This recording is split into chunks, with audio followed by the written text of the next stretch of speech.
That would be a strip. So we, right away, the only thing we needed was a much bigger collider. So you can do And it more like that if you want. So that's where the extra tax comes in. Another mindset. Although not from us, because we don't build them anymore.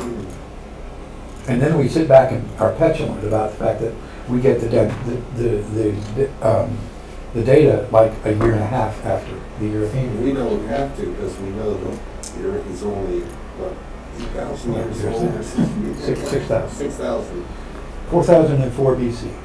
Yeah. So I missed the main point of the night, huh? No, this was an aside. Sorry, Chris, I was only No, joking. you're fine. Mm. We're just waiting on a couple more people that have signed up, just to give them a minute or two, and if not, we'll start, right? I think they're busy watching the Panthers game. Yeah. Is there Packers game today? Yeah, it's a big one. On Is that Thursday football? night. Yeah. As long as there's not any of the multitude of accidents out there. There are so many accidents on the road. I Yeah, passed that's true. 4 We're disabled late cars getting with the back from flashers Megan's. going, and one in the roadway. We weren't late because of any accidents. We were late because we had to stay back with the girls. Oh, the people were The late. people were late getting there, and we had to stay because we're being responsible people and not leaving young ladies at a school by themselves in the dark at 5:30 at night or 6 o'clock at night. In the Being rain. responsible? Yeah, go figure. Go figure. Yeah, Even though we I end drive up with over those. the I end up scene. with those a lot. Where I'm here, and the reason I'm here is because I'm an adult and no one You can else think is. outside the box on that No, one too. and I can't leave. You can think outside the box. Oh no, I just did that. Did you just do it? I don't know. No, I was whining about this. They found a second generation stellar mass star, Yeah. and that's what I get from everybody. Yeah. Well, so what? You know, and I wanted to talk to people about it. Bill's the first one that asked me any questions at all about it. I like it. It's a nifty thing because nobody knew there was such a thing, and then they found it like right next door. Right next door. Well, 13,000 light years away. I don't know if I did that correctly. Basically what I did was Is this the first one that I thought you were saying that there have been others? There was a whole lot of second generation stars, but it's the small. It's so small. That's the reason it's such an interesting thing. How come it's so small? What's so small? GPS signal This lost. one that they found. It's So the size, same size as our sun, Okay, think it outside the or box. about Oh, I got it. same order of magnitude as our sun. I see, yeah. And the First first generation stars were generally Much larger, maybe 50 times larger, I see what you're saying. Always when somebody is. and that's peculiar. Does that count? Yeah. And All right, so we might as well get started. It's like almost. It's just past 10 after, so we might as well get started. What? If people show up, they miss the great intro. So Carla, I need Megan for the beginning of this. Oh, you do? Unless that's Shush. Okay. what? Are you ready to get started? Yeah, we are, but I mean, you know, Okay, we can wait. We can wait on you to finish that. Mm-hmm. Now that I disrupted you for 30 seconds. So that essay that I wrote seemed to have got some attention. That is. Has it, how do you know? You tried to trick me into Several people have messaged, sent me a single email back. Okay. I see. And it's without picking up your I'd like phone. to know what they say. And I can show you. Almost unanimously right on, like, you know, Oh, agree. Think outside. I Mostly see, agree. they won't state it openly. Correct. Okay. Surprised? You go up like that. And then, you know, well, you know, I had a pretty scathing indictment of some of the qualities of the EU church. Without Yeah. picking up. Okay. Called it, that's you know, fine. vanilla Judeo-Christian, watered down religion, you know, I didn't try it that way. filled with fat white pseudo-intellectuals, you know, that are, You use those words? Because Yeah. I can't make this straight. yeah, out because, here. you know, If you come up this way, you I don't think it's intellectually valid. I don't think it's intellectually sincere. Yeah, but that doesn't make you gain weight. No, that was in reference to how, like, we have such difficulty as Americans looking in the mirror and seeing what we really are and what our values represent. I mean, the Japanese were right. Well, that in that regard, but you know, our overindulgence is so spectacular in terms of energy and resources that we deprive other human beings on this planet of resources Anything because worth of our having is overindulgence. worth having too much of. Yeah, and so if we're going to call ourselves, you know, if we're going to say one of our core principles is to have dignity and respect for everyone around the world, we can't sit here and overindulge every day. You know, was one of my core points. Yeah. What you want?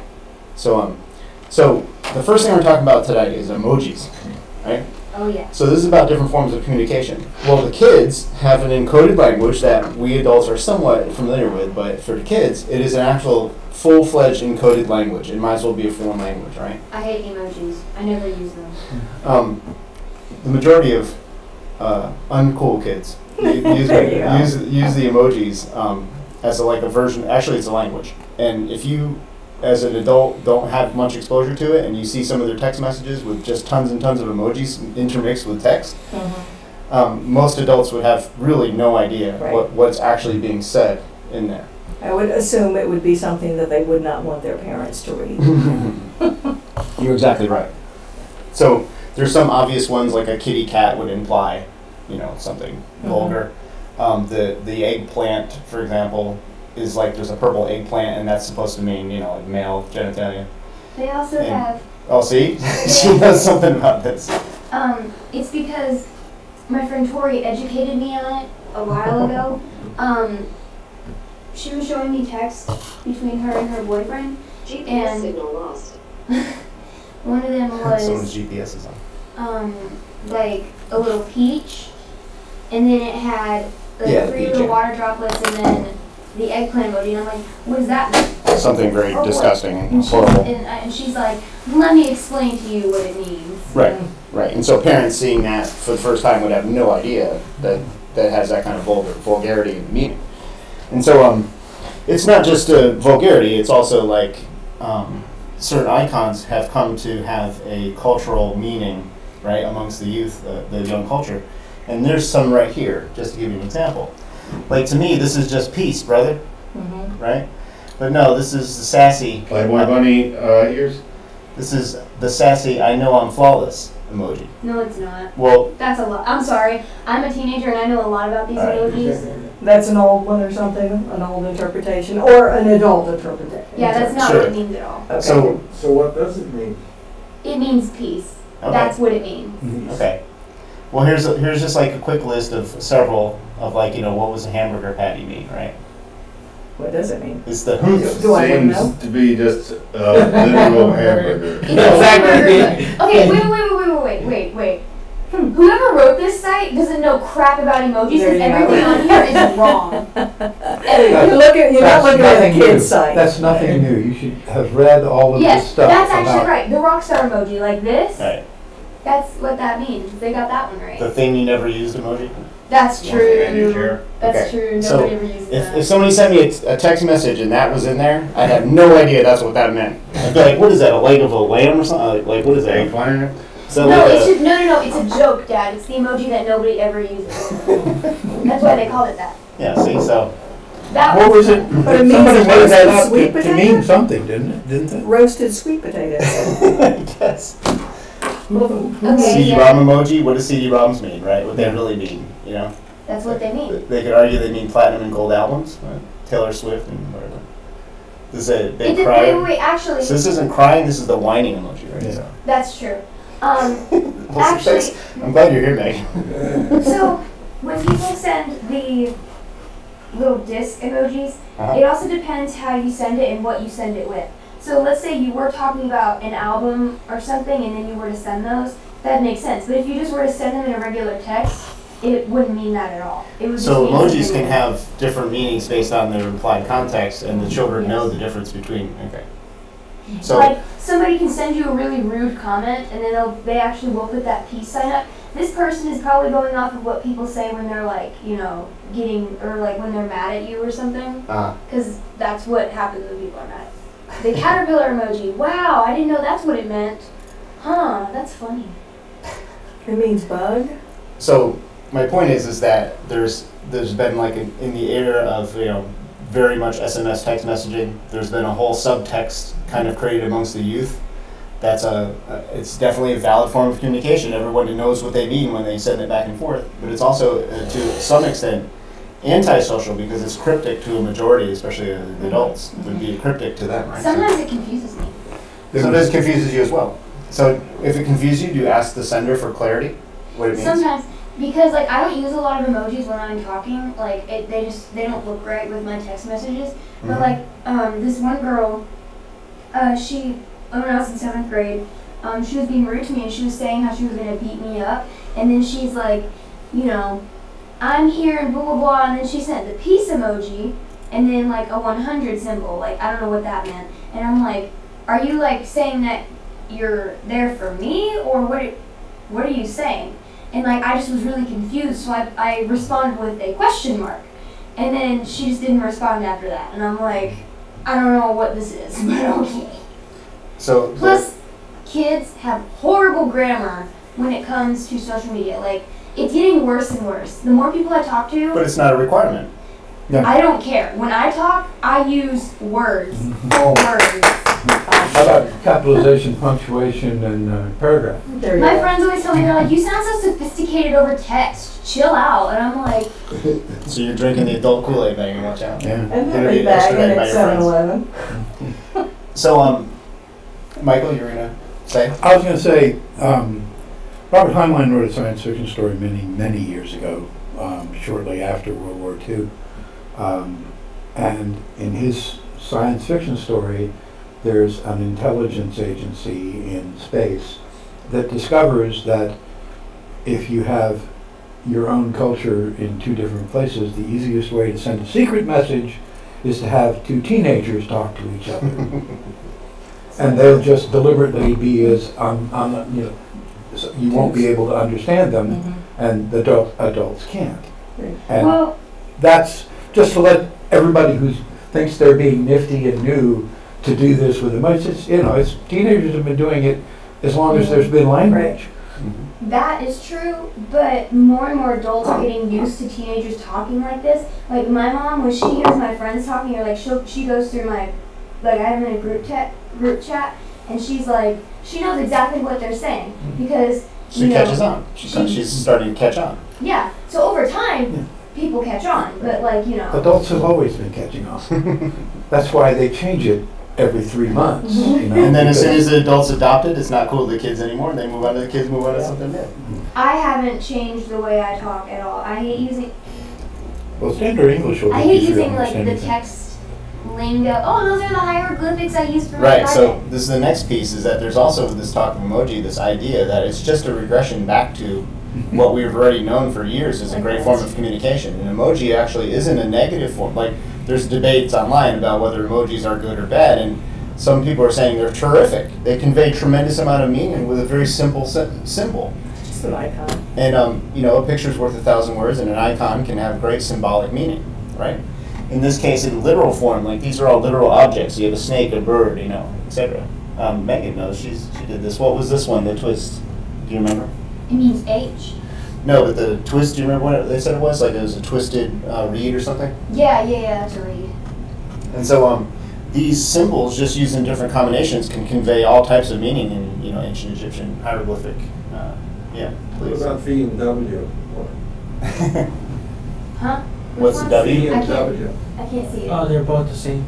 Yeah, why is E and that? W? Oh, I don't know. I'm no expert. Well, it's just There used to not be one or the other. Yeah. There used to be a V for the W sound, but no V sound or something like that. Probably. Foreign Yeah. language. Improvise. Yeah, Which came first, the chicken or chicken? yeah, exactly. So it's cool because this looks pretty emoji-like to me. Yeah, like I've seen plenty of emojis that look just like this. So then we have a more formal. Wait, go back. What? I don't think I've ever seen a foot emoji. Well, sure. There's no roasted whatever that thing was either. I mean, come on. I'm just saying it's like these are clearly images, pictographs of things, right? Lost. All right.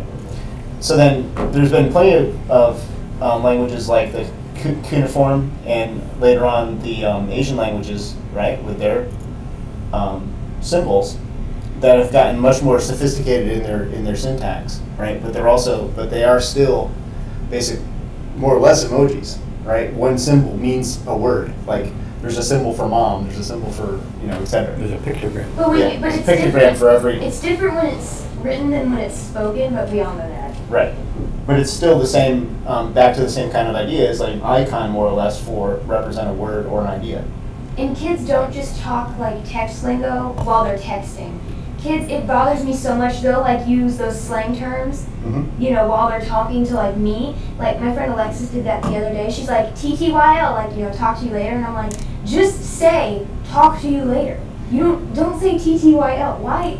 I know it's like shorter. When she's talking to you, she says when she's talking to me. I think she was just joking, but like, that kind of stuff bothers me for some reason. I'm like, use your words. It bothers me on the nightly news to have them using their right. abbreviations for everything. And the teachers always tell us, they're like, make sure you don't use any of your texting lingo in these projects that you're doing, and kids still do it just by default. They don't mean to, they just do it so often. Sure. I don't have a problem with it, but everybody else does. For instance, like NRA, using NRA, just say National Rifle Association, let everybody understand. And but that's one that's readily accepted. There are a lot that aren't, and they use So the next thing I wanted to talk about is the use of body language and inflection. We all know about these things, but I wanted to give a couple examples and then show like kind of how one will trump the other. So if I was talking to Megan and said, Megan, you did a really good day. You had a great day at school today, right? And I have this like horrible look on my face, like it pains me to say that, right? Megan is not going to believe the validity of my statement. What's going to trump the actual verbal communication will be the body language. Body language many times trumps our idea about what is being actually Tone of voice, yeah. Tone of voice, yeah. They all work together. Maybe. But body language Megan, overall will convey the most power.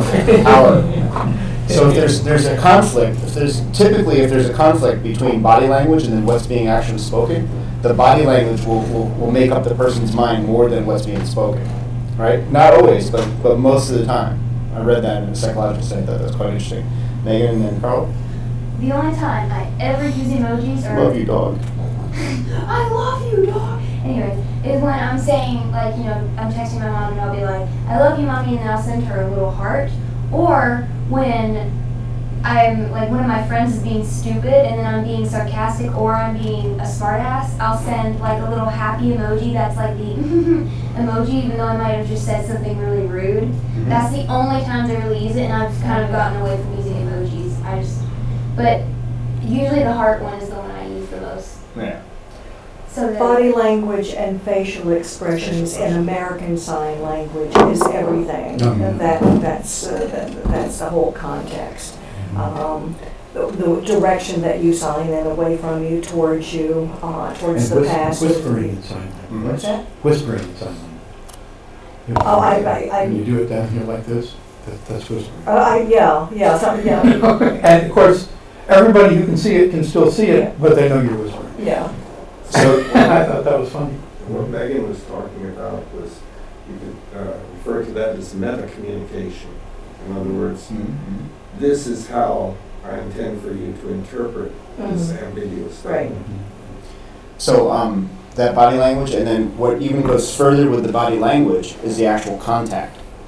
So for example, I'll use Michael as a demonstration. They teach in a lot of business academies when you're shaking hands, right, is to get a firm handshake, but also if you want to portray a position of dominance, you actually turn your hand to where your hand is on top of the other person's hand.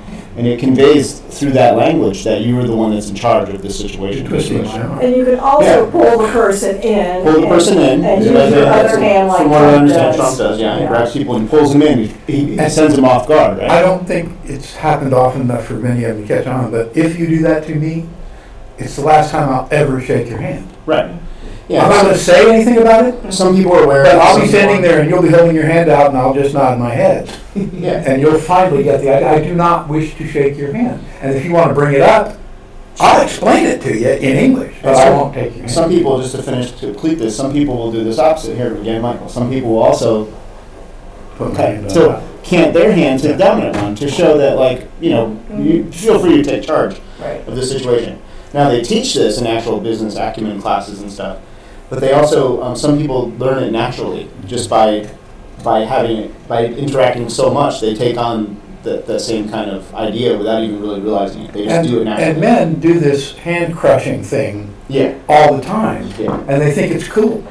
And that's another person, that's the one that's come out the most is, I'm never going to shake hands if you even try it a tiny bit. Yeah, I will never shake hands with you again, and I won't explain it to you. I personally try to go like medium when I shake hands, like as far as firmness, and then adjust based on how firm they're shaking in response, and try to match it. That's what I do. Do you adjust for women off the top? I try not to do that whole That's good. that whole different handshake for women. This whole like this kind of thing. I try not to do that because I find it disrespectful. Very good. It is. Hold Who on. does that to women? I'm sorry, I've just never seen somebody. What is it? Okay. Women will do with each other. That's This is kind not of the sound. that Sometimes we'll shake hands with a woman. We'll be like this. not grab into the hand, but grab just the fingers, not to be rude. And it is. I've never seen that, but Traditional, like it's almost like the nonsense. Some of what we were talking about a little earlier, especially like what Michael was talking about, was how sensitive we are to where we are in the dominance hierarchy. And so when two people, and I think when two dogs meet each other, the same thing happens, like Before or after the negotiation, as to what is this, who's going to be dominant, or are we peers, and that sort of thing. So we're highly sensitive to where we stand. I don't feel dominated by a person who tries to squeeze my hand. I feel like I've just learned that this guy's an asshole. And I don't like assholes, so I don't want to be around him. I don't care if he's a meek, submissive asshole, or I don't care. He's an asshole. Because all assholes produce the same thing. That's a way of feeling inside that that you are more dominant, that you're in charge, that this guy is. I can look down on him as an asshole. And I'm going to make him suffer. No, I'm just not going to kick his hand. It's simple. Yeah, I will make him suffer my absence. Yeah, You're right. Yeah, I'm not going to be near him. When you refuse to shake his hand, then that causes him to feel bad. So. But that could be some pushback to the dominance thing that you're suggesting, and Michael's revulsion towards it, saying, "I don't want to have part of this nonsense." You're better He's than playing me. a dominance game, and he doesn't want to play the game. I don't want to play. No, I understand that. And it's only going to come up if he tries to do it again. I'll never mention it. But but you're going to assert you're going to be the dominant one. He's not going to get one on you. And that's I think it's I think of it just as a Personal simple choice. defense of not wanting an asshole in your life. I think of it as just as simply as he said it. our reference to people as assholes is a way to look down upon them. It's also a descriptive It's term. judgments that we do all the Hold on. time because we can't have everybody as friends, and why not leave out a few who don't? if I wanted to look down on them, I would want to spend more time with them so I could look down on them. I'm done. Right. I don't That is ever pretty sort have of to future. interact with this guy If again. I would be more accepting, but I'm not. I have so much time, limited time left. I don't want to spend it on people that I don't like. Regardless of your age, you have limited time And left. sometimes I may Let's let the- may miss out on a nice friendship that way. That's okay. So there's 8 I'm of us. okay with it. There's 8 of us in here tonight. We have a small group, and so let's try to do the hand thing. We'll try it, because Tim's getting frustrated because he's trying to get into it. So Yeah. let's let Tim. Don't keep it Let's let Tim You know. can't believe how often I'm accused of not being able to keep my mouth shut. I applaud you. You're doing great over there. He just wants to show his muscle. I can't think of any reason that I want to touch another man other than if I'm trying to save his life somehow. You know what I'm saying? Why do I need to touch another man? Why do I need to touch another woman? Oh, another woman. Okay, yeah, yes, I'm not cisgender at that point, huh? But Anyway, maybe we'll talk about that one. like my daughter, I'll hug my daughter or my mom, something like that. Right, that's a form of communication, right? Just a non-family physical greeting or something. Right. I can't remember last time I ever put my hand out to shake somebody's hand first. Well, that's a shame because in our culture, it's, you know, when it's done to me, my primary instinct is revulsion, because I know based on my observation, you would believe how much attention I pay to stuff. Based on my observation, and I know this because I do it 100% of the time, is I wash my hands after visiting the urinal. Half the time or more, I wash my hands before that, so I can observe. all right, so we're going to do that. Is that not sufficient discouragement? It is. For me putting my hand, and most people, it's going to be the right hand. Yeah. And the right hand is usually on the steering wheel, you know what I mean? Yeah, we do. So, what level is that a sign of dominance? When I want to wipe that onto another man and let him think that he's on the equal level with me, you know what I mean? Well, That's the problem. There's all kind of other stuff after that. hold on though. The idea here isn't necessarily a conscious awareness of these things occurring, but the idea is that the contact is providing information, a form of communication, and it conveys meaning naturally by different types of contact. But it's negotiation also. Sure. I mean, if I were to see you, Tim, and I were to reach out, you know, and like grab hands with you or whatever and shake your hand, I mean, it would just be 100%, you know, because I'm happy to see you. It's not like anything, we're not setting up a business arrangement or anything, you know. And so, you know, it would be shameful to like not have contact as a form of communication amongst people, because it's customary and it's also very natural, very human to have contact with each other. Very human, very natural. So it's like it's something that shouldn't be wholesale avoided. And the whole thing about like this germs, and we've got to do a Nova.Social on germs and parasitology, because it's fascinating, it's disgusting, and at the same time it's just natural. At the same time it's part of us. And so it's like your skin secretes urea all the time. The same stuff that comes out, you know, when you use the urinal. So it's all over your skin, all over your whole body all the time. I'm not saying wholesale like piss on your hands and then go touch FA is transmitted by contact. There's lots of things. That's disgusting, man. If you were to find yourself like in a bubble, and you for a long time didn't have normal contact with people and the surrounding environments, and you came out of that bubble, you die of illness very quickly. Yeah, sure. So it's all part of our natural. Autoimmune. Yeah. Where we end and the environment starts is a blurred line, you know. So it's we don't end. The environment is within us. Yeah. You can't digest your food without the environment in your Exactly. gut. Yeah. Megan, you were gonna say? You had your hand up first. What? No, go ahead. No, I was just never. She's acting. I'm not. Well, wait. Let's do Michael and then Ben and then Bill. He was up first. Okay, go ahead. Well, I mean, in my culture, you do like this, but you don't shake hands, but it's sign of like respect. Mm-hmm. Sure. So yeah, It's a lot more acceptable. And what culture is that? Yeah. Indian. Okay, Indian culture. Just the basic. Yeah. Okay. Mm-hmm. I was just. It does make sense. I was just reviewing it in the last 25 or 30 people that I've had social contact with, and I mostly only have social contact with people that I'm close enough to hug. Mm-hmm. So I hug people more often than I shake hands. Yeah. And I'm not sure what that says about me, but I just I think it says you're a human being. I wouldn't worry. I like to hug wouldn't too. read If into the it. person doesn't hug back, I won't go up to hug them again. They're letting me know it's just not proper. You know, there's. I was going to ask, what about the hugging phenomenon? I love hugs. I suspect that there's a certain amount of variance in expectation within groups.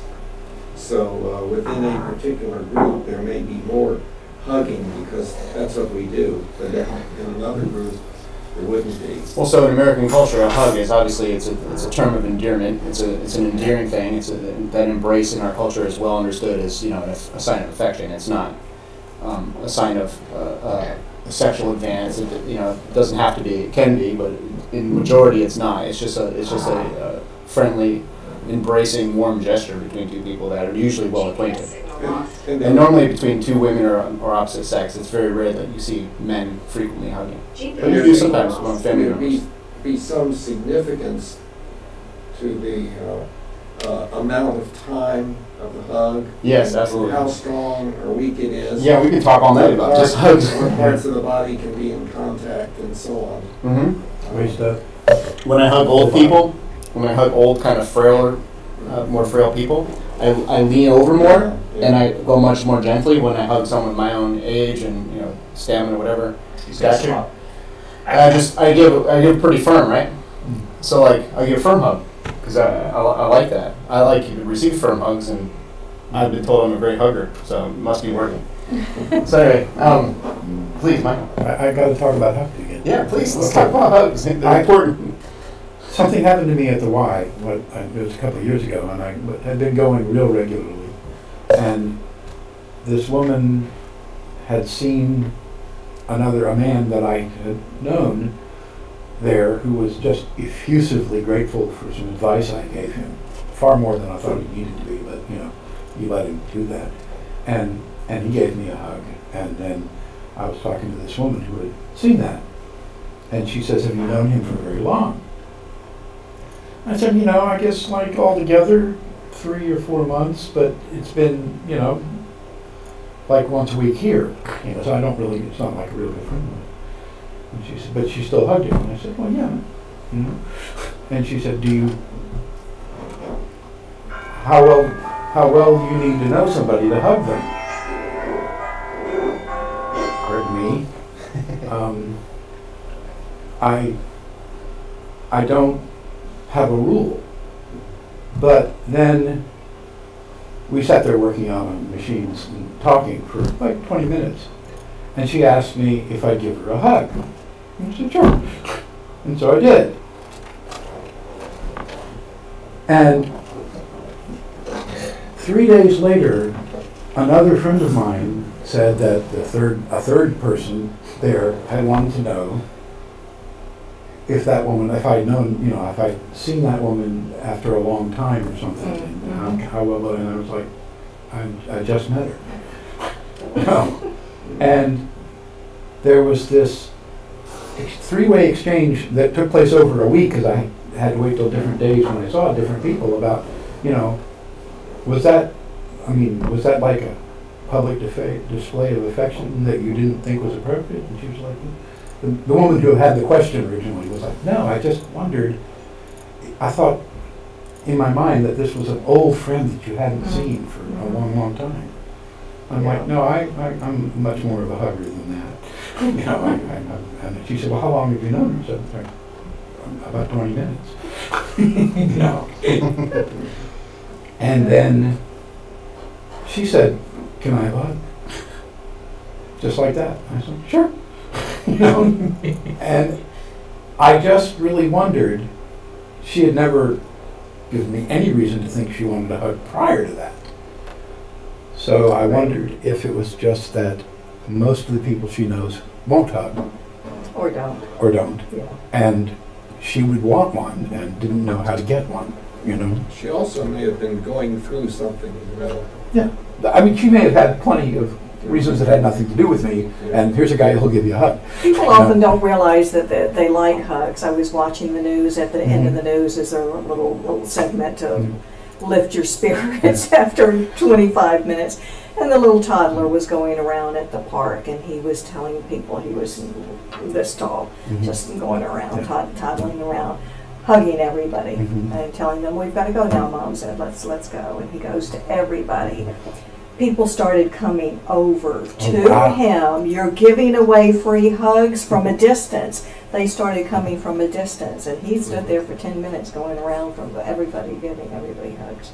So people don't know it until they see it sometimes. They don't know what they're missing. So the next item up for bid is this idea about language and its evolution. So how over time, words, very much so, many words will completely change their meaning. Sometimes they go from negative to positive connotation. Sometimes they go from explicitly outlining and showcasing one thing to something completely different. And so there's a nice little list right here of some words. And let's just have a look real quick. It's kind of cool. So nice used to mean silly, foolish, simple, and now today's context nice. It's like they're very nice. It's a very positive thing, right? And so this is pretty large. I don't need to read it one by one. Y'all can check it out. Mm-hmm. It's interesting just how different words, and this list this isn't exhaustive. There's thousands and thousands. And then when you talk about subtle nuance differences, almost every word has had slightly augmented meaning, nuanced differences in meaning over time. Where is gay up there? Yeah, so we all know that gay used to mean happy, and then it turned into homosexual, and now it's kind of a hybrid, I guess. Mm-hmm. Right. So on and on. And this list, if you were to, well, it's never used the old way anymore, is it? I don't know. The word gay. Not by me. In songs. Yeah, and young people could definitely be confused by language that way as well. So there's something that we should know when we read pieces that are classic or temporal pieces. We have to understand that there's probably lots of subtle uses of the language that we're not grasping, in our modern understanding of these words. There was one they lighted over, but the thing about unique is that it used to mean a one and only. Mm-hmm. This is the only one of these, like the phoenix. Now you have, not only do we not have a word for unique, now we don't, the phoenix, there's lots of phoenixes now. There's multiple phoenixes. It was not, the mythology of the bird there was the phoenix. And I'm wondering if anything is unique anymore. Scottish White Phoenix has 2 heads. So, in all the different dynamics of communication that we have, but gay is not up there. Oh, it was. Well, sure. That's alphabetical, isn't it? Was it? Oh, it's guy. Oh no, I'm wrong. Mm-hmm. So I don't know. I didn't scour it for that particular word, but it was just the point, and a couple of these I thought were funny, so I figured I'd throw them up there like hussy. I thought it was hilarious. This would be some housewife. I had no idea. I would never guess that in a million years. Yeah, I had a bad experience. When it was many years ago, practicing, psychiatry, psychotherapy, and so forth. And my patient, I had said something to him about the gay life, and in my meaning, I had no awareness that gay referred to homosexual. He didn't come back, So that was, and it was only later that I realized, that I came to understand. What might that indicate about his sexuality? Oh, sky's the limit there. So it could be for him an insult or something like that, that he thought that I was seeing him as being homosexual, as having detected something, when it may not have been. I don't think he was homosexual, so it was like you look queer or something. It would be the equivalent. So there's today, now getting kind of like the technology piece here, is that today there's more versions and more forms of communication than there ever has been. There's a new communication platform coming out almost daily, on the App Store, and each one of these different formats has its own internal etiquette that people learn over time as they use this app or use this communication method over time. Megan, I instantly saw you wanting to chime in. Go ahead. What? I saw your face. Okay, I'm wrong. You are wrong. You gave me a look like, I thought you gave me a look like, yes. I heard, I'm sorry. Yeah, that's all good. I heard a young person make the comment swipe left. Right. In regards to somebody that they just saw swipe left. Evidently that's a bad thing. Wait, what That's getting rid of the person. Swipe left. Isn't that deleting? Effectively. That was the sum total of her comment was swipe left. Saw a guy walking down the street. Said to her friend, That's swipe a left. reference to Tinder. That's what I figured. When you swipe, I think it's when you swipe left, she was implying either the fact that he was ugly or that he was attractive. Probably the fact that he was attractive because girls don't usually make comments when it's just an average looking guy. I don't know. That's deleting, right? No, I was aware of the phenomenon that there's. Oh no, swiping left, I think. When you swipe left, on Tinder, your first impulse of someone is how they look. If you like the way they look, you swipe right. If you don't, you swipe left. Later on, you can peruse your ones of people that you've swiped right to then further engage that person if you'd like. It's a filtering mechanism. It's just based on looks. That's what I was thinking. Yeah. Why didn't you chime in? Why did you just let us sit there and have that meaningless debate if you knew the answer? Because he's not supposed to be it's not telling the this listen every to day. Chris. This is strong arming everybody. This is not the listen to Chris show. Exactly. Thank you, everybody. Finally on my side and not Megan's. This is a first. It's usually everybody versus and Megan versus me. This is great. A milestone. So That's not true. No, I know. Just go. Gross exaggeration.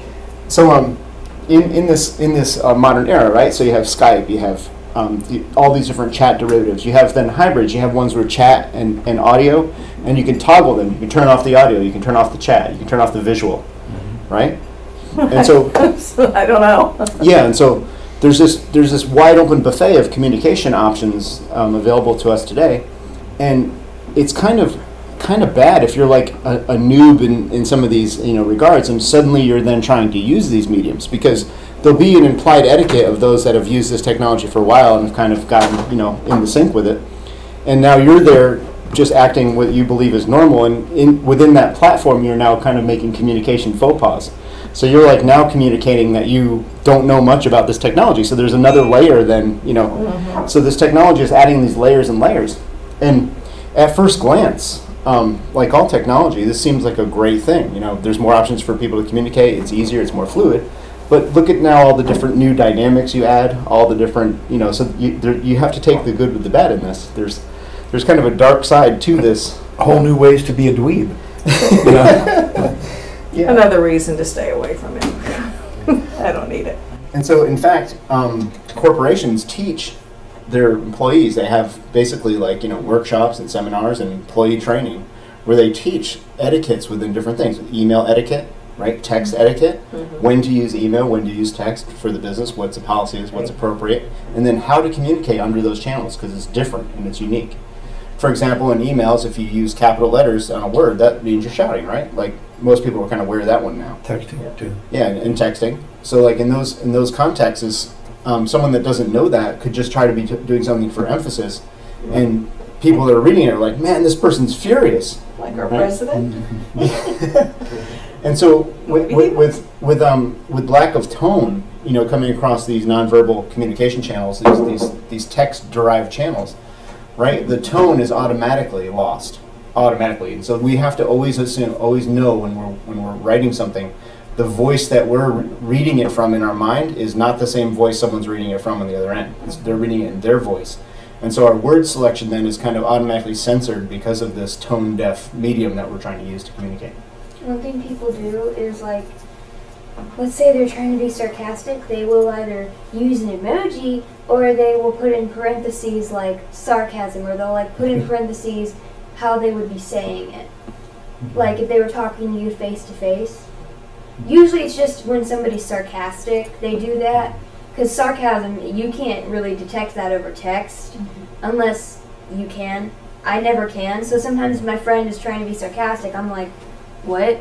And they're like, it's sarcasm. And I'm like, I had a message board I was on quite a long time ago.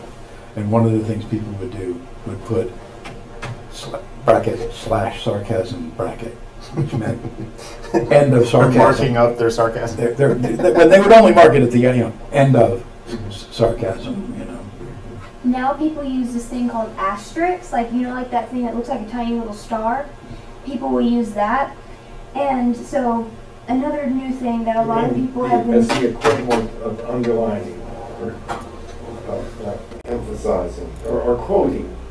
No. For See, asterisks people use when I see it used, it's when somebody is implying something that they would be doing in real life. Like sometimes my friend might be upset and then she'll do asterisk, sigh, asterisk. So it's like, and it usually is being used as like an action. So somebody might say, oh my gosh, you know, today was horrible, and then they'll put asterisk, bangs head on table, you know, asterisk. That's what they use that for, and people do that all the time. Sometimes it's really annoying to me because I'm like, why? But, you know, that's what everybody does nowadays. People do that more than emojis, believe it or not. So. Well, yeah, please, Michael. The board that I was on had one of the first ones to have a wide range of textiles available in the regular posts. And I started using, my sarcasm thing was, I would drop the font size twice, you know, in very small letters, say something really sarcastic, and then go on as if I hadn't said that. So. And I think everybody understood that. Clutter? Who knows about African smoke signals? I do not. I know nothing about that. Well, and Africa did not have a written language. They had a spoken language, and I don't know what parts of Africa. I was just ran across this today or yesterday. And they did not have a written language, so it could not be translated into letters and let each signal of the smoke coming up for letters. But in their language, the same word would have an intonation. If we were to write it out in English today, we could see that there would be an intonation on the beginning of the word or the end of the word, a rise in the voice when spoken. So in order to send smoke signals, what they had to do is the wife had the baby, and if baby meant something else, they would have to then put it in the context of at home, doing well, whatever, have to put it in further context in order to clarify. But smoke signals did work very well, except on windy days. They could be seen at a distance, and you could from village to village, they would have different points, and their notice could go around very quickly with smoke signals, but it had to be in context because it wasn't a written language. It's good. Yeah, go ahead. I got a question. Okay, what, actually though, as you can see, I apologize, and it's kind of behind certain stuff. I apologize about that. Now, what are you all discussing about? So we're talking about today, we're talking about basically communications and the different forms of communication between people, mostly between people. We're going to get into in a minute about even non-people, but right now we're talking about people. And we're talking about formal communication, we're talking about informal communication, we're talking about body language as a form of communication. All the different ways that we communicate directly and indirectly. And so we're just throwing out all these different ideas about examples. We spent quite some time talking about hugging and personal contact, things like that. And so now we're getting into kind of the technology piece. So like all these new technology vectors for communication, like there's Skype, there's WhatsApp, there's on and on and on. There's like a new app every day. And then each one of these apps and each one of these technology pieces has its own internal like culture that it fabricates. That just kind of organically arises from each of these different apps. And so a lot of times when someone's new to an app, they don't really know how to navigate it yet. They don't know how to communicate within the culture within that app itself. So you have like cultural layers created, by society, individual community, and then the app that they're using. So it's kind of unique. Actually, more and more apps are starting to have the same layout, and so like my friend, I'm using Alexis again as an example because she's like probably the most stereotypical teenager I have ever met in my entire life. But she's still a good friend of mine. Anyways, she was showing me some apps she had on her phone, and she's like, "Here, play around with it." And like I was able to get the hang of it like easily because it reminded me of every other app that I've ever used on my phone. Like they're all the same. At least they have the same layout. They do different stuff, but they are basically all the same layout. Like or they're starting to.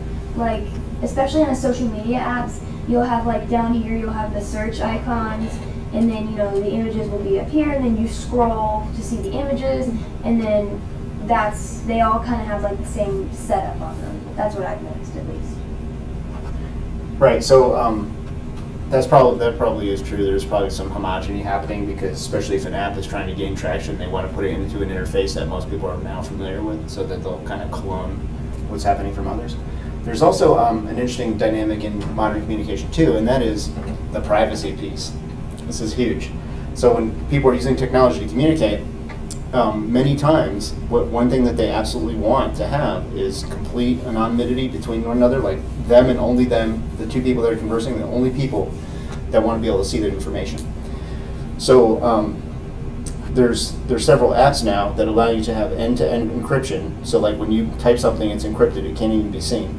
And then secondarily, it expires. So it actually has a timer where it sits there and counts down, and then it expires on your device. So like it's gone, it disappears into the ether.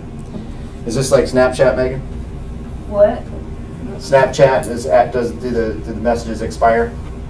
Oh, with Snapchat, if you send a message, so like let's say you're chatting with somebody on Snapchat, if you close the chat with them and you reopen it, the messages are gone. It's not like they expire. You can save them. Like if you tap on it, it saves it. But if you don't tap on it, it will delete it. And like, so that's the app that teenagers use for, you know. Things they don't want mom to see. Yeah, but then like, basically. But none of my friends that I like have Snapchat. So I'm kind of lonely on there. But, or so you say. Or so I say. Well, I think there's a way you can get the messages back. I'm not sure, probably. But like, usually people are like doing this thing called streaks. And no, it's not like, you know, no clothing. That's not what it means. It's like when you, because on Snapchat, See, the words are being redefined. if you send messages to somebody, like you send a message or a picture to them, and they send one back, that counts as one day. And the more days you send with them, like the number goes up, and then you get like points or something. I don't know what it is. They're basically promoting you to use their app. And I don't have any because I think that's stupid. But a lot of like kids in my school try to do that. And like, I don't know. All the kids sometimes make fun of like the apps I have on my phone, even though I have pretty normal apps. Like, I'm looking at them now, I have pretty normal apps. But, I don't know. Kids are just weird. Including myself, but just weird. I don't get it. Like, a lot of the popular stuff I've never liked. So, it's stupid. The amount of stuff makes it unlikely that you would, in fact, like most of the stuff, because there's so much. There's so many different things available. So here's a version of, what we have here is this is actually a version of adults fostering children to engage in nonverbal communication. So in this pre-K class, Tiffany sent me this video, so if you can share. In this pre-K class, they have the greeter, which rotates out amongst the class, and then the kids come up and they pick from a chart what they want. Do they want a handshake? Do they want a high five? Or do they want a hug for the day? So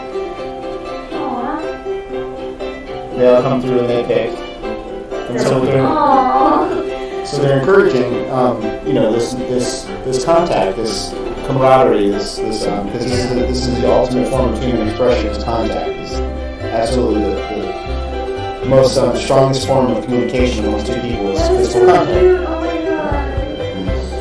So it's an example of boundaries. If you think about it, it implies consent and the type of exchange that the person would like. You know what I mean? It's consent to be touched, and consent to be touched in a certain way before the touching happens. So it also, I think the biggest lesson there might be when it comes to physical contact, initially boundaries. Yeah. What? It shocks me.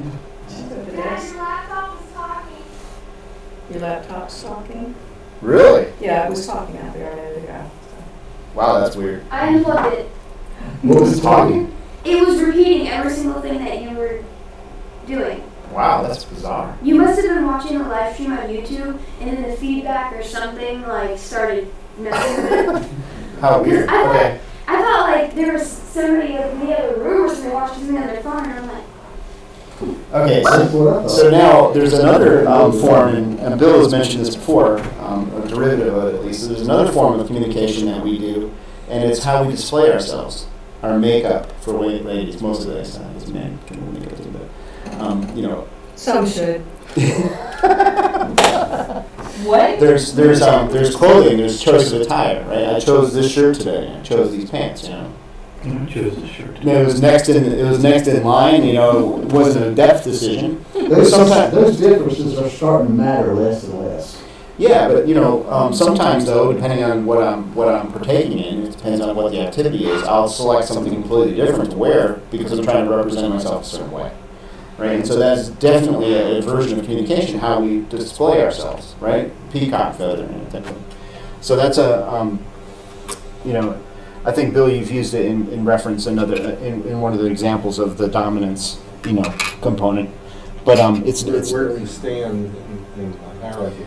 Yeah. So it's very impressive. You go to the mall and you just see store after store where they're selling different kinds of attire and so forth.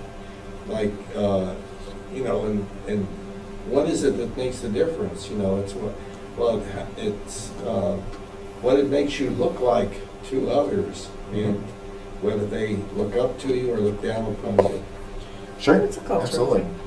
Please. I have this thing where I go to a store to buy clothes, and I usually walk back out of every place I go to get in because I can't buy anything that doesn't have somebody else's name on it. Mm-hmm.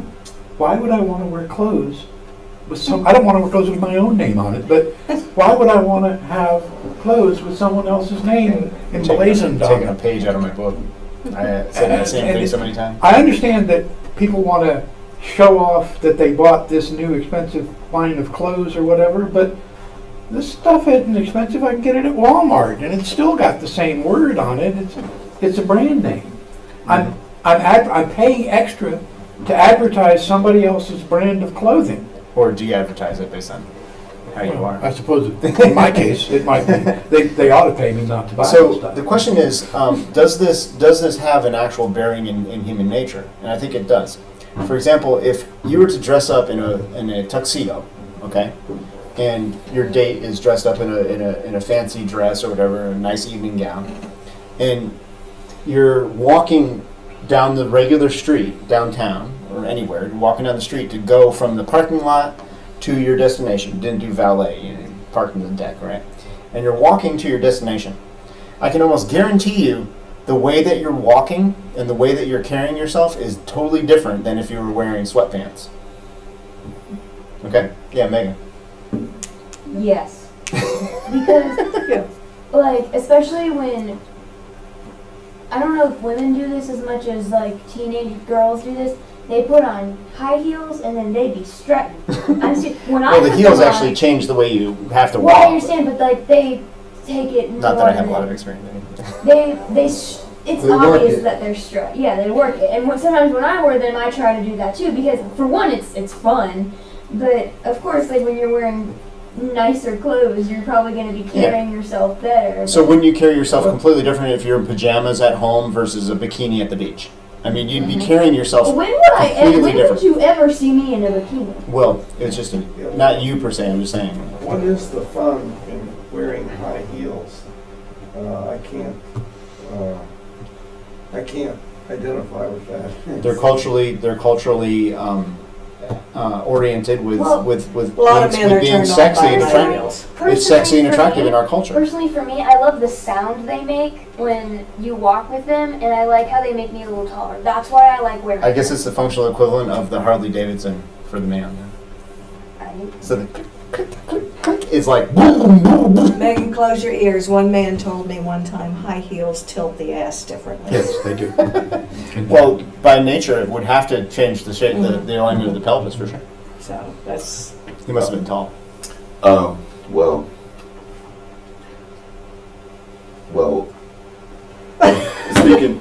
speaking about clothes, don't get me wrong, say, I feel guilty of this at times. Now, if I'm dressed up or something, I wear a nice, a designer shirt or something like that, and, I'm trying to look, appealing or anything like that in front of people, I don't know, I kind of tends to act a little bit different when I'm around. Say if I'm around these high, floozy people, and they're all dressed up, they partying and stuff like that. If I'm around them, and then if I'm dressed up like that, I probably tends to act the way they act. Sure, because absolutely. it draws everything in towards them. And sometimes, like, if I just have something plain, say if I'm just plain natural or something like that, just wearing jogging pants or just regular plain, I'm a little bit more just to my own self, and it's kind of like you switching over to, and We all play different roles. Absolutely. Yeah. Let me give you a Depending shining on where example. we are. Yeah. I'll give you a shining example, personal anecdote here. Like, if you throw me on a basketball court in front of a stadium full of people, right, and here I am like this, you ain't catching me, right out in the crowd. But if you put me in a suit, like of some mascot or something, and nobody knows who's in that machine, I'm a different human being, right? I'll be wild, Yeah. And I think that's probably true for everybody. What's kind of like Look what happens with kids when they put on a Halloween costume. Yeah. They are the Ninja Turtle. It's not to the kid. Like, I remember as a kid. I'm sorry, I'm telling personal stories here, but I remember as a kid, I had a Batman and Robin suit. Right, I had a Batman suit one year, and by gosh, when I put that suit on, I was Batman. It had the utility belt, the whole nine. Right, plastic cape, garbage, terrible looking costume. But when I put that thing on, I thought I was Batman, man. Like, I could do stuff. And so I snuck into the closet and I put it on. My parents were out watching TV. I put on the Batman costume and I came out, right? And I totally expected to get, wow, Batman is here, right? Like, they wouldn't recognize me. But instead it was Chris, go to bed. And I went back to bed like, dumbfounded. How did they know it was me?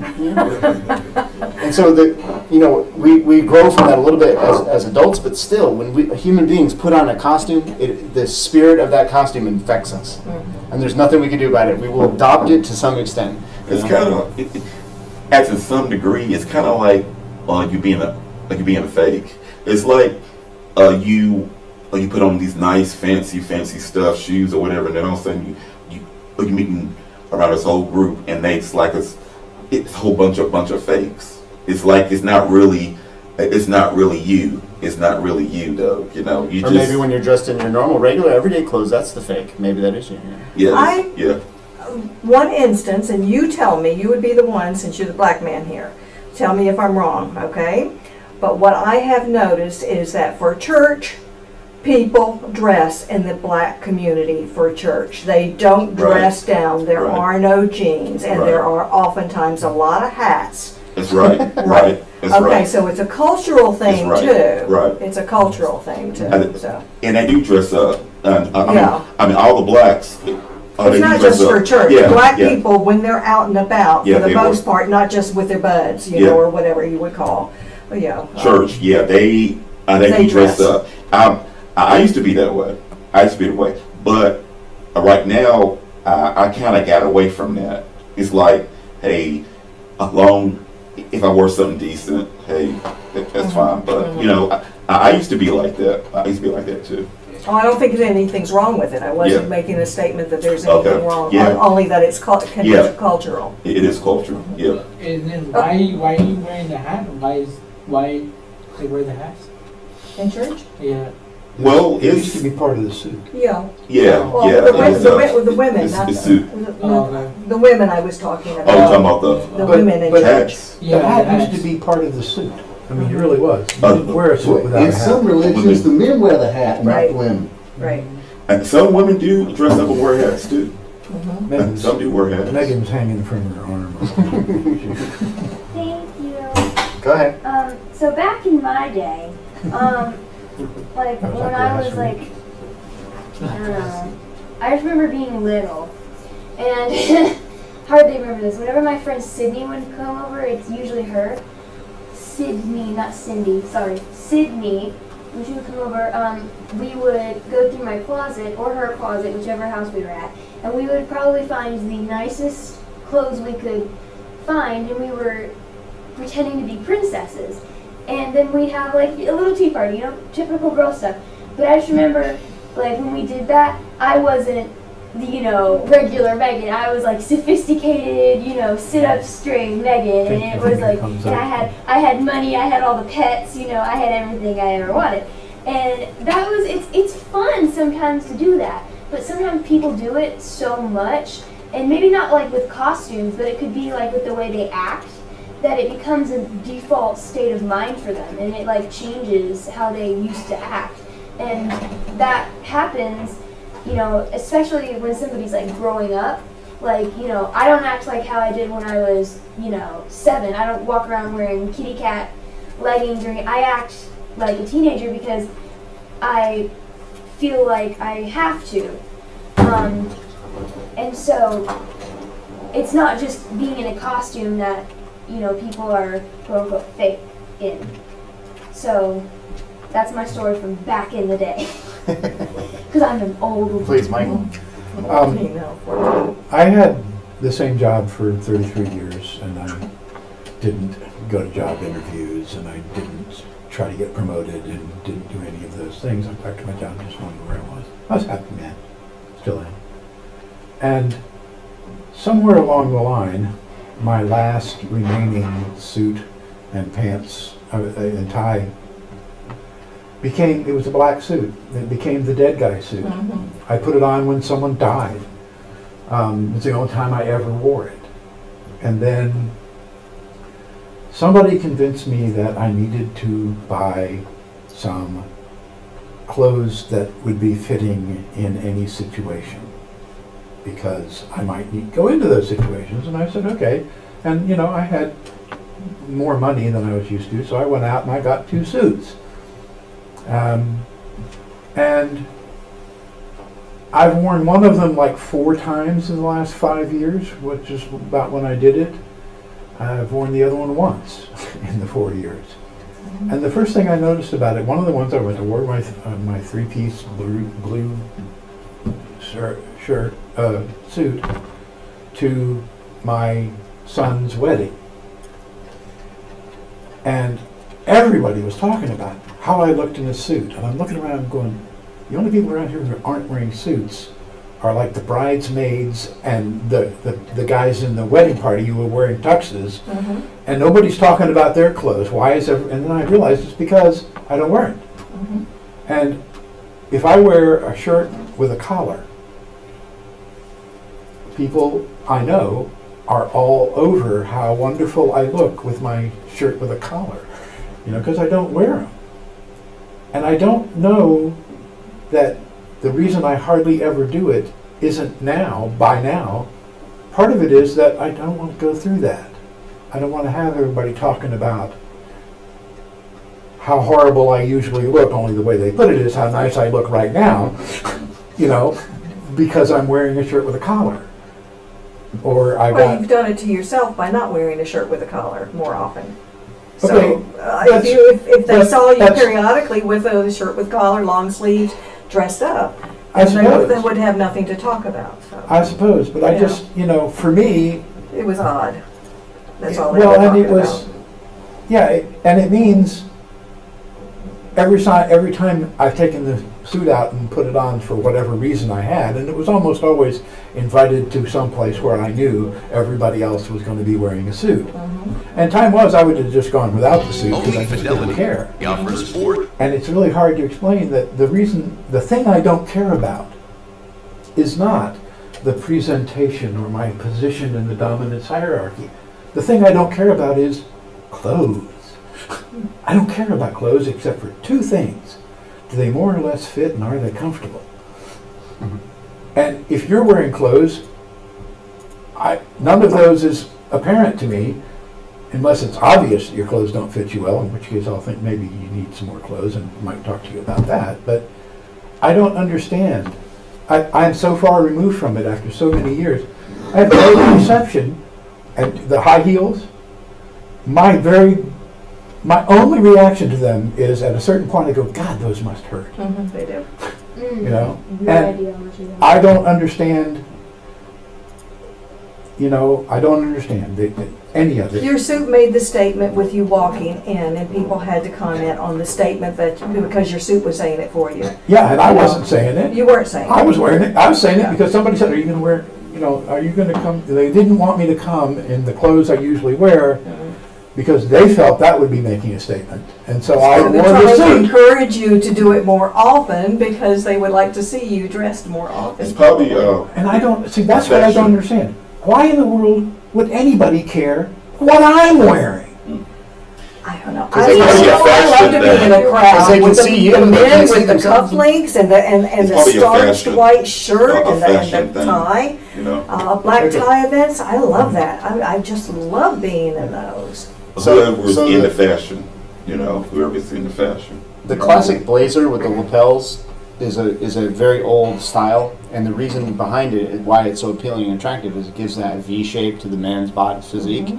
So you can have a man with a big old spare tire, but he puts on that blazer, and it still gives that chiseled appearance, that V shape, and that tight look. And then when you have the collar, right? Yeah. So it gives them a more prominent look, and so it is naturally visually appealing for most people when they're dressed in that attire. So that there's tricks, visual cues as to why those type of things are. No, I understand styles. that. I do. I'm aware of that. I just don't understand why someone else would care about what I'm wearing. I don't understand. I don't care what you're wearing at all. I'll notice if you wear something that's peculiar for you, that's different than I've seen before, or if you're obviously wearing something that's stunning to look at or something, So, right? But let's cut through it here. One second here. Michael, if you're going on a first date with some lady that you just met recently and find very attractive and really are interested in getting to know this person and establishing some form of relationship, you dressing just like this, like you are today? Yeah, unless we're going. Okay, I find that hard to believe, but if we're going to the opera, I'll take your word. Okay, I'm going to need. Actually, for a while, I was going to not the opera so much as theater events, and I had a tuxedo, and my Chinese tailor in Germany made me an opera cape too. So I had an opera cape, and what's an opera cape? Didn't you enjoy that thing? You know that thing that Dracula wears that he throws one part of it over his shoulder, and it's a big long. It's a cape. It goes all the way down. Phantom of the Opera, the big man's cape that hangs down. Okay. They swish it around and it looks so powerful swishing it, like Zorro. Yeah, Zorro used to wear one. Yeah. No capes. Why did you? No capes. Yeah.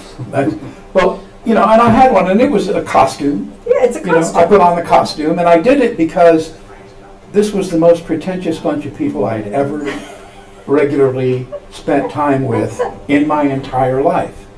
And I was in the Army, so I had the sparklingly buffed and polished shoes that would go with this outfit, and my shoes are going to be shinier than yours, you civilian son of a bitch. So I had that, but I bought the tux, because it's a tux, and every once in a while you got to go someplace and they say wear a tux. So I figured, hey, it'll last me 100 years, what the hell? And so I was sitting there talking, I was looking, and the guy was showing stuff, and he had showed this cape. And I looked and said, I need an opera cape, that's what I need.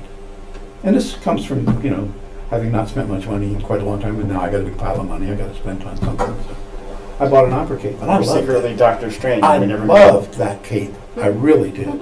And it was a shame because you can't really wear an opera cape with anything but a You were tuxedo. outside your everyday Hey, you can wear it with just that outfit right there. Come in and dress that any way you feel fit, as long as you're wearing I clothes would on. love to I'll see be you happy in to a hear it. tuxedo with an opera cape on. Coming to a Nova.Social I meeting. need- Everybody loved it. Unfortunately, it got really badly mildewed. Oh. It'd be interesting to see if the change It's in the not discussion something- if everybody was in a tux. Or evening gown. I'll walk in with a tux. Or an evening gown. Bill's trying to get in. Sorry, let's Bill get in here real quick.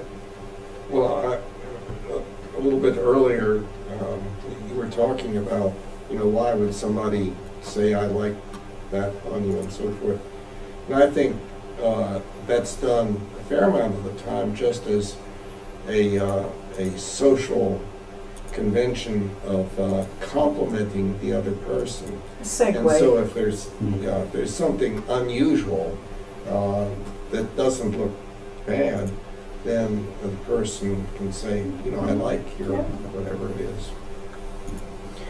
So next is a short little video here on some interesting social cues and forms of body language and nonverbal communication. If I can get the mouse over there, I will. I will make it happen, I promise. There we go. Ta-da! Alright, reading body language. That's it.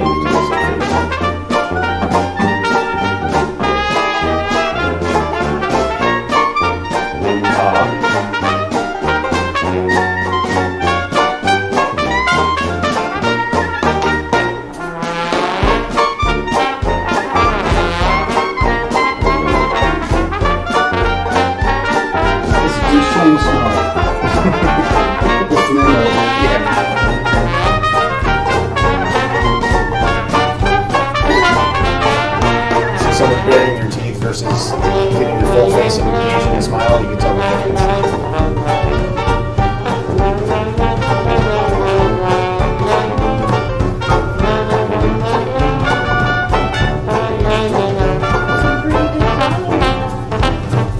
Fast too. I'll show you real fast.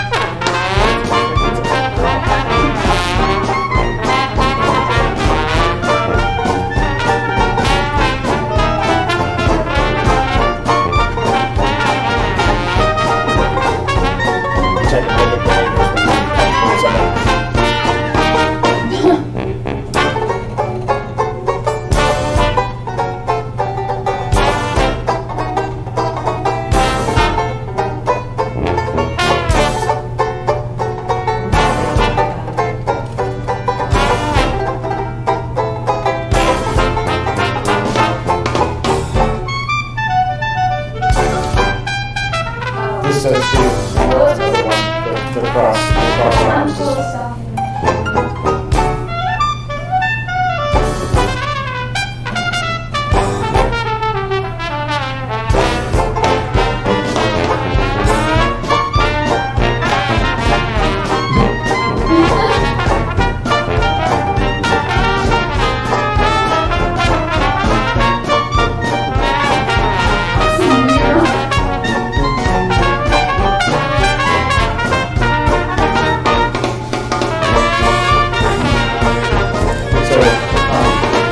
The defensiveness one is really important. So like, if I'm trying to do like technical sales or I'm trying to explain something technology or software wise to somebody, right?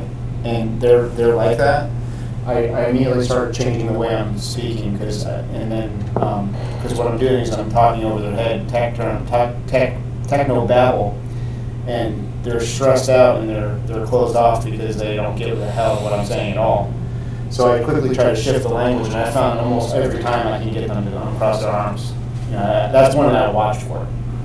That crossed arms one is important to me. Because I want everyone that I'm talking to not be closed off. Why communicate then, right? They're just closed off. So that was just a quick little thing to talk about more nonverbal cues. So the eye contact is interesting, and eyes is the gateway to this whole thing, but our visual senses are greatest acuity. And so the eye contact that we make with each other is a very important component in any communication, is the eye contact we make with the people we're speaking with. So there's all kinds of different nuances in eye contact. There's, like they say, prolonged can convey certain things. Also, people will like lock eyes. Men sometimes will like lock eyes with each other, and it's like the first one to look away is the more submissive one, or whatever. You know, that's just silly. And you know, things like that. There's certain cultural context too. If like you're in the wrong neighborhood and you're making eye contact with people, you can be in trouble. You don't want to make eye contact in the wrong part of the world. Let's put it that way. If you're in certain parts of the world and you're directly trying to engage people making eye contact, that can be seen as aggressive. So, you know, a glance is one thing, but if you're looking at somebody, that can be taken very much in the wrong context. Now, the last thing that I have is about is talking about extreme versions of these things. So, like the extreme versions of the technology in the modern 2018 era is that communication is being dramatically manipulated and enforced by not even human beings, by bots. A majority of Twitter and now, you know, a lot of the Instagram stuff and whatnot accounts are just bot accounts, and they're being used to drive quote unquote fake news and push policy and agenda and shift public opinion about things.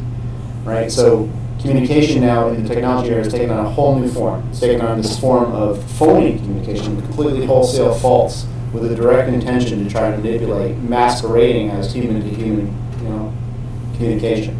And it's apparently has an impact on our elections, and apparently has an impact on our behaviors. Very, very widespread impact on our behaviors. And it's the number one way, the most effective way, the cheapest way to get news coverage of your bogus story, right? So like, if I were to try to buy some time on CNN, let's say, I wanted to run an advertisement on CNN about what a great guy I am, so come vote for my thing, whatever, okay? Or my opponent, my political opponent is a demon, okay?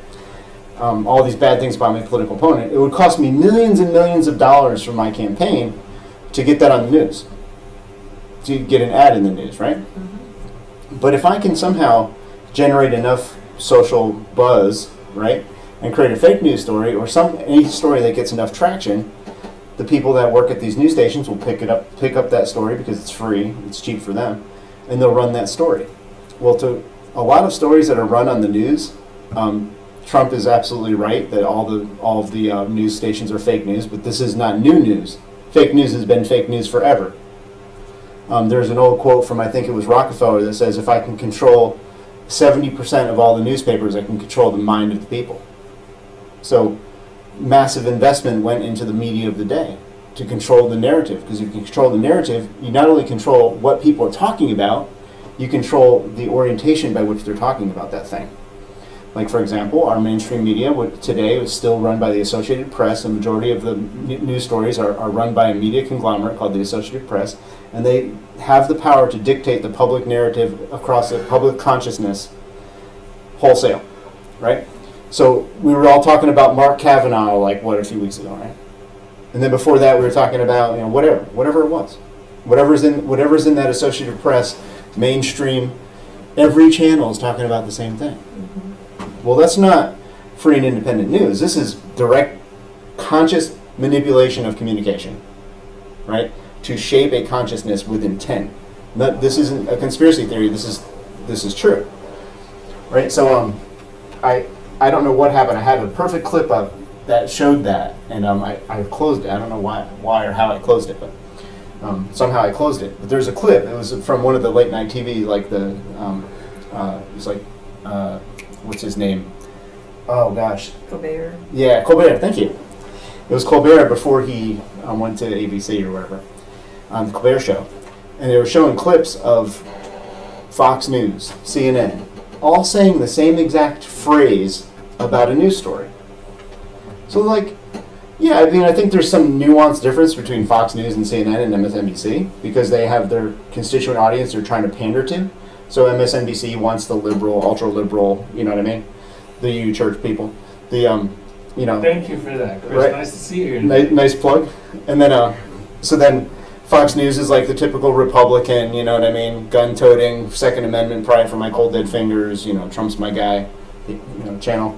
And then CNN is like, somewhat leans liberal, but is, you know, kind of vanilla liberal, I guess you can call it. So they're like in between. Yeah, and so every It's an inside the beltway liberal. there you go, perfect. That's the perfect way to describe it. And so what you get is you just get these orientations of the same news stories with their own spin, germane to whatever political camp someone is to, because that's the viewership they're trying to target. But it's all one big contrived bullshit, you know. Theater. Yeah, it's theater, right? Thank you. That's a word. Now watch this ad, and that's all it's about. It's about communication, controlling the narrative, and at the same time making a lot of money on selling ads. It's nothing more than that. So communication in 2018 is now at an all-time high as far as where it can be manipulated through technology. Technology can manipulate the public dialogue and the narrative and to shape the minds of people more than it's ever been able to do. And I think people are now less and less every day using traditional means of communication than they were before. When's the last time someone in here wrote a letter? Today. Right. So on paper. Yeah. Oh, in paper, we're supposed to, every week we have to write a letter to somebody in our English class, basically like acknowledging them for something that they've done. And I always send a letter to my friend, or like my friends, and like I'll just put something random on there, because the teacher doesn't read them, but we still have to do it anyways. So I'm like, I'd like to acknowledge you because you weren't annoying this week, or something like that. Or I'll just put down like, you know, something random, like an inside joke or whatever. And I always get away with it. It's fun. Creative writing. Maybe this is it. I'll try. I'm just trying to find it again real quick. This might be the one. I don't know. But I have a little bit of problem with how the news media are being portrayed. Like, oh, they're just manipulating us, they're controlling us, and they're just trying to make money and so forth. And it seems to me like, you know, people do want to hear the news, and there's certain things that they are more wanting to hear than others. And so, of course, the news media are going to be aware of that and are going, they're not going to ignore things that people are interested in and put something else on. And of course, they have to make money. That's what our society is based upon. If they didn't make money, they couldn't produce anything. They couldn't eat, and so on. So this depiction of the news media as being this diabolical set of people that are just trying to control us, the sheep, by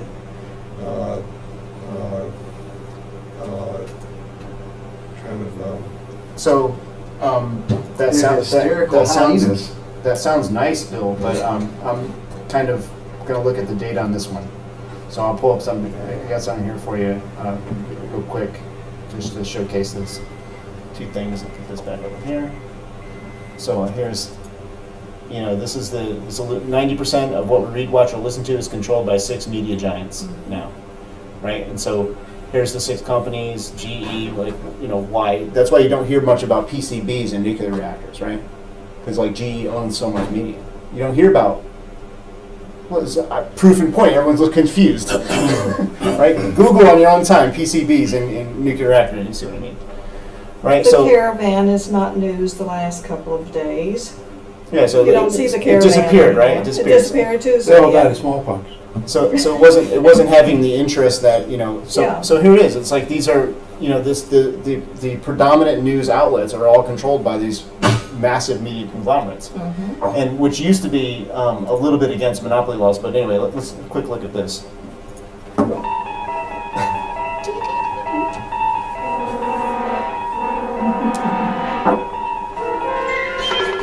You're traveling to another dimension.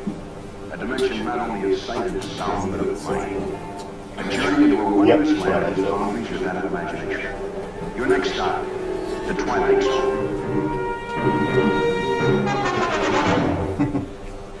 to be my In consumer favorite. news, economic factors may take some spring out of the Easter Bunny step this year. Economic factors may take some spring out of the Easter Bunny step this year. Economic factors may take some spring out of the Easter Bunny step this year. Economic factors may take some spring out of the Easter Bunny step this year. Economic factors may take some spring out of the Easter Bunny step this year. Economic factors may take some spring out of the Easter Bunny step this year. Economic factors may take some spring out of the Easter Bunny step this year. Economic factors may take some spring out of the Easter Bunny step this year. Economic factors may take some spring out of the This is not the kind of shows I watch. Why should I watch this? I want to go. I want to shoot myself. Out of the Easter Bunny step this year. Economic factors may take some spring out of the Easter Bunny step this year. Economic factors may take some spring out of the Easter Bunny step this year. She's going to do it differently.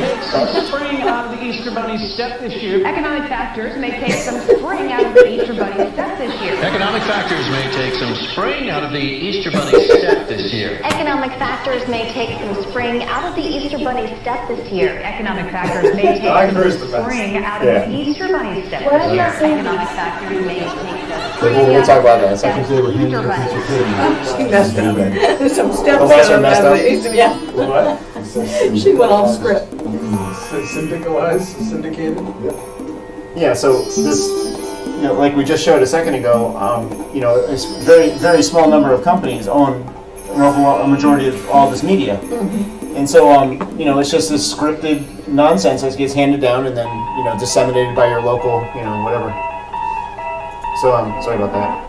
Sorry about the Twilight Zone beeping twice there. So, that's not the exact one I was looking for, but it shows the same idea. Yeah, I've seen that. Yeah. I'm aware of that. That's funny as hell, by the way. Thanks. And so, the point here is that this communication stream, Megan, the point to all this was like the communication stream that a bulk majority of Americans are being fed is a very calculated, scripted set of words and phrases designed to create a certain idea in the minds of people. And it's all Hollywood, right? The weatherman is standing in front of a green screen. He's not really showing what it is in Arizona. He's just pointing to a green screen, right? It's all phony. If it's on TV and you think it's real, you've already been fooled, right? Reality TV. I mean, there's someone real. Everybody has to understand this. There's somebody filming the reality TV show. There's someone with a camera in there. Is it reality TV? Are these people really having this argument about room and we're real? No, then what I'm saying is that reality TV is supposedly supposed to portray people in their real Ben thinks this is real, guys. Don't it's nothing more than an act, and there's no. There's lots of reality TV on YouTube. So there's no obligation for any entertainment industry of any type, okay, to be honest at all. There's no. Are you talking about cable TV with the channels? No, I'm talking about 99%. Yes, 99% of what you watch is just complete fabricated falsities. And how do you know what I watch? Because I'm assuming you watch like typical American. Why would I do that? Well, and if you don't, if you're like most of what you watch is YouTube or whatever, it's even worse. That is 99.99%. Speaking, you just said a while ago. Okay, I give you a show, Jerry Springer. Yeah. Now, I was told that that's not all real. It's not but fake. But a long time ago, I thought it was. I thought it was fake a long time ago. I thought it was like, oh, is this real or fake? Oh, what is this? What is this? A Jerry Springer? Is this real or fake? And then I realized someone told me. They said, no, that's fake. It's not real. That's fake. I'm like, it looks the way it looks, the way the whole scene and everything. It looks real though. It looks real. But it's a real performance. Okay, guys, Naked and Afraid. Oh, There's two people out there with no clothes on. They blur it out. Blur out the good parts, and then. They're out there in the wilderness and they're like stabbing at a snake to try to eat something to stay alive. Somebody is there with a camera filming it. So you're saying it's a fake snake? No, I'm saying the whole thing is they're just actors. One person got speaking of Snake, the one episode I watched, or one of the few, one person actually did get bit by a snake, and then they were rushed immediately to a doctor that they had right there with them. I've seen many movies, Megan. I've seen many movies on the big screen where people have been bitten by snakes. Well, how about that guy that wrestles alligators? It doesn't mean anything. Yeah, it doesn't mean anything. Yeah, sorry, go ahead. Yeah, Ben. Bear Grylls was the one I Phony. saw. He'd jump all the way to like the desert, but you know there would be a guy, a cameraman coming, and he would have a backpack full of food. Of course. So they show the people shivering in the tent or whatever. Oh, like it's miserable. They're, you know, but as soon as the camera goes off, what do you think they're going to do? You know, cut, and now they're going off to the trailer to have a real night's sleep, right? And then they go back, they put on the dirt in the morning, and they pretend to wake up in the same scenario, and everyone's like, oh, you know, if it's on TV, it's a lie, ladies and gentlemen. You know, come on. You know, and it's like even if they did leave them out there like Boy Scouts, it's still scripted. It's 100% scripted, and it's designed to entertain and sell ads, and it does a great job doing so. But reality TV is a marketing tool, and it's not the truth. It's not real at all. And sitcoms too, you know, that you see at nighttime, you know, little sitcoms, say like you know, like Will and Grace and all them. Those are, you know, it's all fake. Of course, it's all fake. And it's not real. Like, you know, sitcoms. I mean, some people want to think it's real, but the way the act is, it looks all real, but it's, you know, it's just fake. Of course, and everything. Right. So, well, I think Tim, you had something? Oh, sorry, Michael. The consumed popular media goes up there. I consume zero of that, and I have consumed zero of that media for the past 10 years.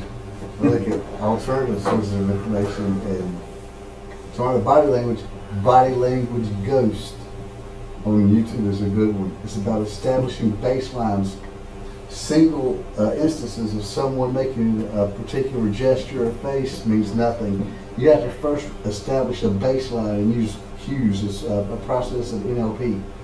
But as far as, think about it. Think two-party system's full of shit. Think Trump, Bush, Obama, Clinton, whoever, all of them, Reagan, Washington, Lincoln, Jefferson, I think they're all full of shit. Maybe they were if they existed or whatever. But a point, the closer you get to the really, really, really big stuff, the more people are on board with it. What is it, like the Kennedy assassination? That's kind of a soft example maybe. Look how many people believe that was real. I don't know. What do you think about Well, I do. I don't know, but there's a lot of people that say that story is... You don't think Kennedy was shot? Yeah, possibly.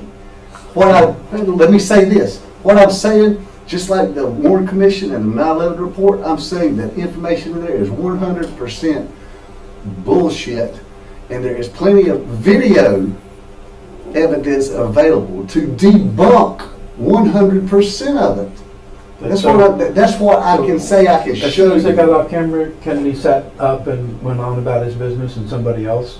That's what I'm saying is the official story is bullshit. There's evidence to disprove the official story on 9/11. There's tons of evidence to demonstrate that the war. What is it? The 9/11 Commission report is complete bullshit. There's no evidence. I still think the towers came down. The towers came down. What I'm saying is how everything occurred. We're all being manipulated, and we'll never know the true story. That's what I'm saying. That's a big one. That's a big one. 9/11. Look how many people. Oh, there was terrorists involved. There was planes involved. There was all this, all that. So much of the narrative they believe. Now they may disagree about Republicans or Democrats, left or right or whatever. They may be totally. You don't think somebody flew an airplane into the World Trade Center? I'm saying the narrative. I think you're saying right afterwards. No, I'm asking him. He said it's 100% bullshit, which would mean to me that the towers are still there. The towers are down. The story. How did they fall down? I have no idea. You don't think the airplanes flying into the side of them had anything to do with it? I don't think. I don't see the evidence of any planes. A plane crashes into it, and then the building collapses. Just look at the Pentagon. Look for any evidence of a plane at the Pentagon, or what the flight landed out there. You saw images of planes hitting the towers. You do see that. So do you want to know how the towers? Do you want to know how the towers actually came down? They couldn't fake that. I'll tell you. Could they or would they fake that? Could they or would they? Just a question. Could they or would they? Most people believe it all the way. Most people say, no, they wouldn't lie about that. They'll lie about our elections right or is these policies, you know. So you know how thermite in the remains, all this kind of fun stuff, right? All this empirical evidence that all these independent people have come up with. You want to know how the towers came down? I can explain it to you. How's that? So the scaffolding of it was like, right, many beams had inner and outer scaffolding, right? The outer was a series of beams, and we all saw from the video footage of the planes, you know, penetrated, made holes in the facade, right? And you have this big ass building. So the plane made a big ass hole in the building, right? We all saw that, you can see it clearly. And the plane didn't come out the other side of the building. The plane, all of the plane, is inside that building now, right? Okay? Well, hold on, just bear with it. The plane is inside that building. The plane has created a tremendous amount of structural damage to the building, no doubt about it. Everyone would have to agree that something that massive flying into something else, leaving a huge hole like this at the velocity, was a tremendous amount of energy. Anyone would have to agree with that, right? But these buildings are good. They're strong buildings, and they're designed to take large impacts. So just let me hear the whole thing out, right? So inside the building, there's this nice, strong inner core, right? And then outside of that, there's a broader skin, which is the facade, right? And so the floors were designed with really big open floor plans. It was a really unique design. So the strong inner spine, right? Really, really broad open floor plans with an outer rigid, with an outer rigid steel beam construction with a girder system for each. I understand. Okay. All right. So now what we have in here over multiple floors is a tremendous amount of damage. First of all, we have massive fires going. No one's going to deny that. You see the smoke for probably 100 miles. Okay. Now, what's not being considered, and what no one's really wanting to look at because it's just too obvious, is the tons and tons and tons of aluminum that's now inside that building. Okay. Well, aluminum melts at a very low temperature. You can melt an aluminum can in a common, like backyard barbecue fire, right? Easily throw an aluminum can in there, watch it melt. Right? So these planes, hold on, just hear the whole thing. Stick with them. What planes? Well, the ones that I saw in the video. I saw an image too. What I'm saying, post image. They might fix those twice.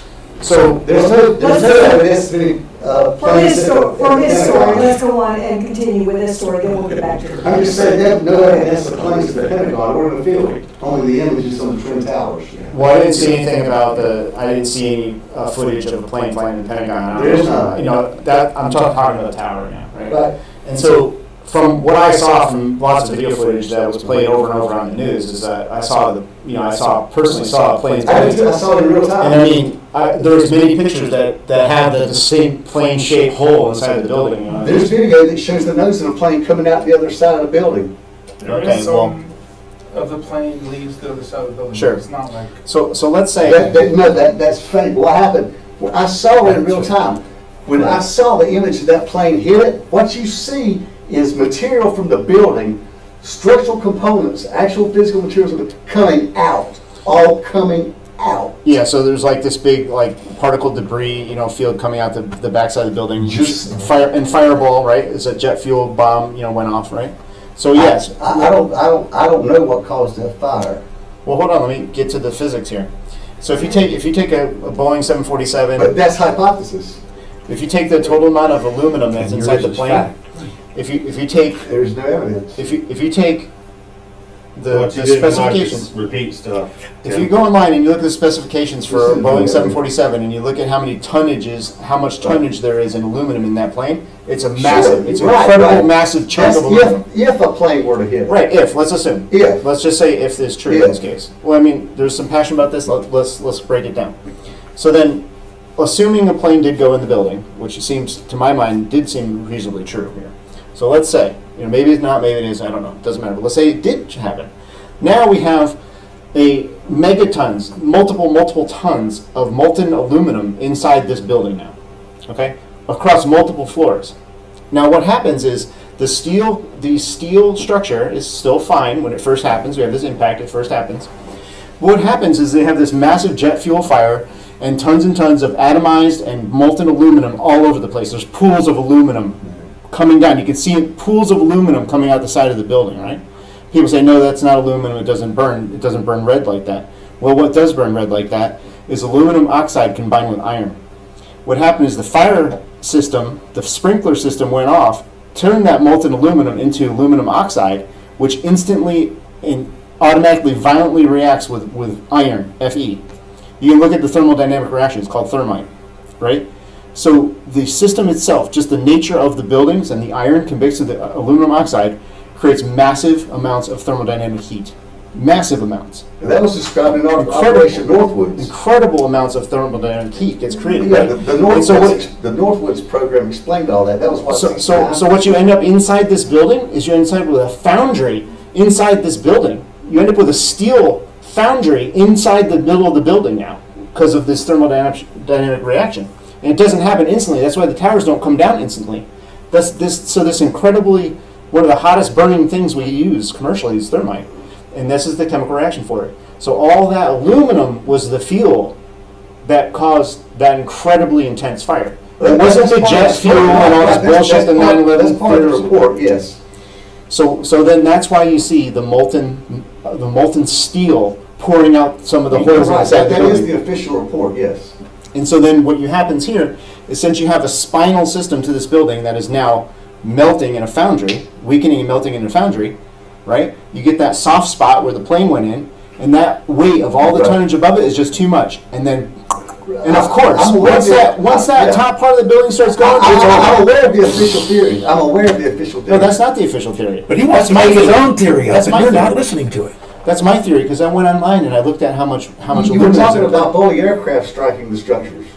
This bothered me, the idea that those towers came down, all the shit that people would say. So I went and figured it out for myself. Because I have a fucking brain.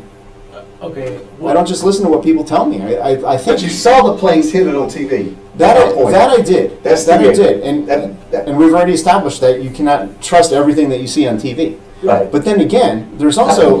I don't trust anything I see on TV. Right. You don't trust anything. You don't trust that you have a car out there that you came here in because you've told us this before. But he believes the earth is flat. I have no idea what the shape of the earth is. No, don't need me to find out. I can't listen to anything he says because his is more important than any fact. I have never said that I know what the shape of the earth is. I have claimed it many times that I don't know. I'll do it again. I have no clue. And the only reason you don't know is that you will not know. Will you? Will not know. How will anybody know? In order to have any sort of conversation, we have to assume that we're using words, and we all came here to have a conversation tonight. For thousands of years. So if we stop each other in the middle of presentations and the middle of each other making points, we won't get to it. Your point is well taken, and we all acknowledge that you didn't think that there was a plane that flew into it. But for the sake of us having a conversation, not just sticking on that there's a fake plane, for the sake of the conversation, we let our leader have his presentation and show us. I'm reinforcing the point that the government is of everything you see on the media is bullshit. It's theater. That's why I said theater. I'm reinforcing the notion that the media is absolutely... everything is theater any more than what I is can real? prove what it's not. I can't prove what is real. Hold on, let's go. And I can't. Hold on a second. You can prove what is real? I will see what is real. I can't prove what's not. Tim, I can address this pretty easily, right? The best lie is told between two truths, right? So the media will be doomed if it all does is just lie, right? But it would be served quite well in a false narrative if it just tucks the lies between truths and steers the narrative, right? So you use a true statement about something that happens and then you spin it. In the case of Fox News, they spin it in the Republican, context, the ultra-conservative Republican context. In MSNBC, they steered into the ultra-right liberal context, right? But in that steering, it becomes delegitimized. It's actually the spin itself is a derivative, which isn't the truth anymore, in my opinion. Yeah, please, Ben. So going back to this, so I'm getting confusing points.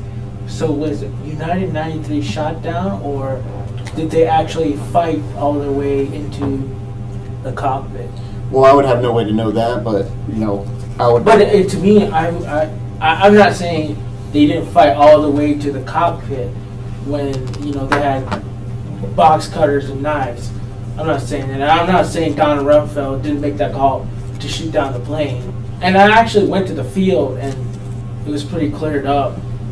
So yeah. So with conspiracy theories, okay, conspiracy theories are naturally germinate. Like the ingredients to bake the cake of a conspiracy theory is something overwhelmingly massive happen in our lives, right? So like the September 11th was such a massive psychological and physical event that it's like our minds don't really have much context for that, right? And so we want to make sense of it. Our minds want to make sense. Our minds want to understand why things happen. We like to have explanations for things, right? And so the conspiracy theory then is just ripe to happen, and multiple derivatives of conspiracy theories, because it's such a megalithic thing that happened. You see what I'm saying? It's such a fantastic thing that happened. I think it was maybe a director of the CIA or FBI, some dignitary of the United States government said that... in the fiction you saw, right? He said what? Attributed to a former or current United States diplomat is the quote that you want to tell people enough of the truth some of the time, but when you want to lie, make sure it's a really great big fat one and everybody will be on board. Well, that goes right in line with what I just said, is that these scale of some of these things get so big that our mind then gravitates towards looking for reason in something irrational or something so beyond our imaginations. And so we try to find a narrative that explains it, that makes it comfort. That's a comforting mechanism to have that explanation, right? I'm guilty of the same thing. I mean, I went crazy over 9/11. I mean, I had real reasons for that. I went into the military because of it. I went to war because of that. I risked my life because of that shit. So like when I came home and it was like, I wanted to understand it. And, I went on my own journey. And, YouTube ended up not being the answer for me. The answer for me was doing some science, thinking about it myself. That's the only thing that worked for me. I was doing this research before YouTube. I mean, when did YouTube come out? Was it 9/11 before YouTube? No, YouTube was around at 9/11. So Jay Leach feels that God was I don't know about that. I was looking through books and alternatives. Oh yeah, Christians prayed the towers down. Perfect timing. It's 9 o'clock, so we're officially over, so we can start talking about Jay Leach and YouTube. I think it was the prayers. So awesome. Officially we're done. Thanks everybody. I think I've heard that. I've heard that too. 2005 is I heard that when too as YouTube well. was like created and hosted. Started by That was before. Because the aliens have pulled over. as soon as it was YouTube, I started looking at this stuff on YouTube. Never even spelled all of the books, newspapers, all kinds of. We shot them down in Arizona, and it took them a while to get there and back again. They got back on 9/11. Ideas on what the truth That was is, and none of us have it There's theories right. about microwave But none of radiation us- and gamma but rays none of us from have the it sky all wrong and like all these either. other things. There are certain Here's aspects what I'm that are right, and we saying, don't but know. here's what I've repeated again. So there is I don't one believe here, watch anything, this, I watch don't this know down. anything. All I've got to do is to try to reason through anything is examine evidence. It's really that You had a simple. brother, I'd like and to you knew back to the that he had ODS told you kind of that he thing. worked in the Twin Towers, and after that day, you never saw him I again. would say I Would do, you not after believe 10. that he was After dead 10, because the yeah, Twin some morning Towers came things to down? It benefits no one for me to address that. So after 10, I'll be here all day. Yeah. All day. Yeah. Okay. Absolutely I no need to benefit from that. No benefit. So would This 2 is what I'm o'clock buying be all the time. okay? Yeah, that's fine. Could we set that up as? Okay, then that ends